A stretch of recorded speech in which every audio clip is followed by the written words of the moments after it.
So here I'm creating an armature just using cardboard. I created a stencil and I'm tracing it 4 times and just going to use scissors to cut it out. Scissors can be tricky with cardboard.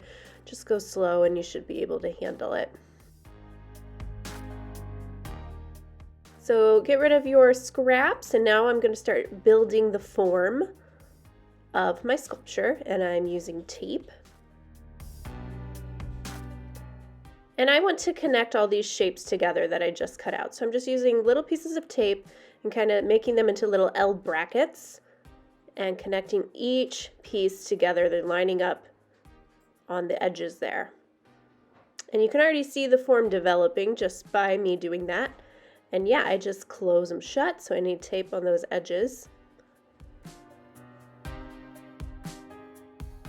So now the sculpture is not super secure, so I need to go in and reinforce. So I'm putting tape around the outside, and I'm going to keep layering that until I feel I have a strong sculpture.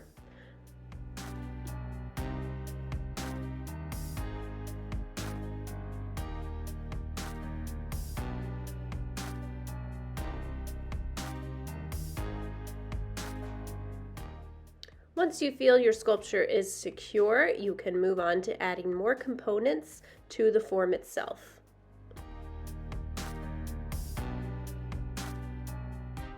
So I sketched out a picture you can see on the bottom left there.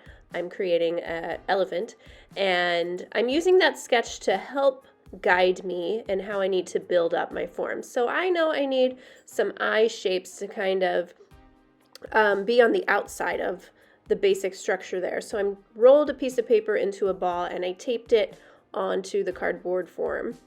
And I am really taping a lot just to make sure it's super strong. Now I want to remind you that I am not making the ears out of paper mache because I'm going to paint them on our flat surface. So here I'm taking a piece of paper and rolling it, and I'm going to tape it, and this is going to be the elephant's trunk. And I want to make sure this is pretty strong, but still flexible enough that I can kind of form it and bend it.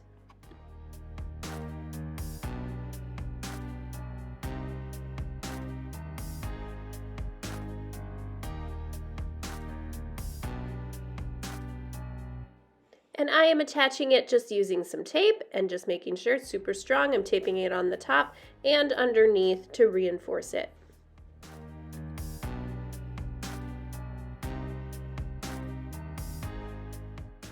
So I have my paper mache glue in the black container there, and I am gently dipping in strips of newspaper, and I'm wiping off the excess, so you don't want it dripping wet.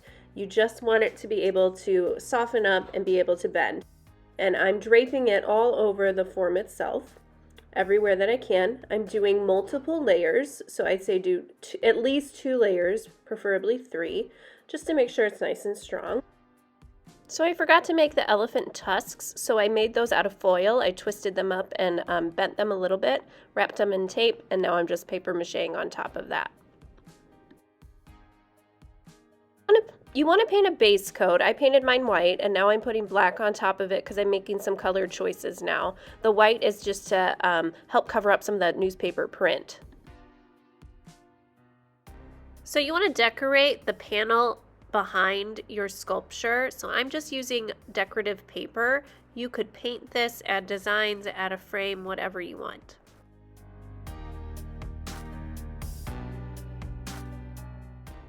Alright, so I have my ears here and my face, and I'm kind of mapping out where I want everything before I glue it all down. I'm going to use a pencil to mark the bottom of my face so I know where it is, and the little corners there. And then I'm going to draw the body of my elephant, so I know where I need to paint.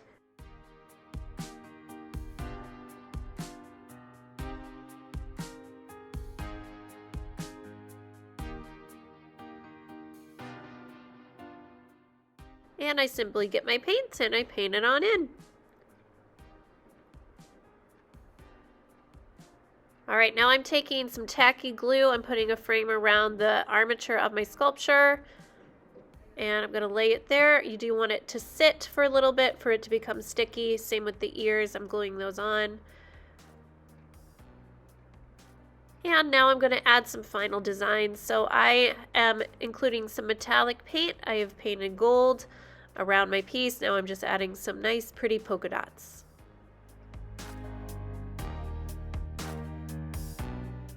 Here is my work all complete. I was going for a more artistic vision of what an elephant could be, and I'm all done.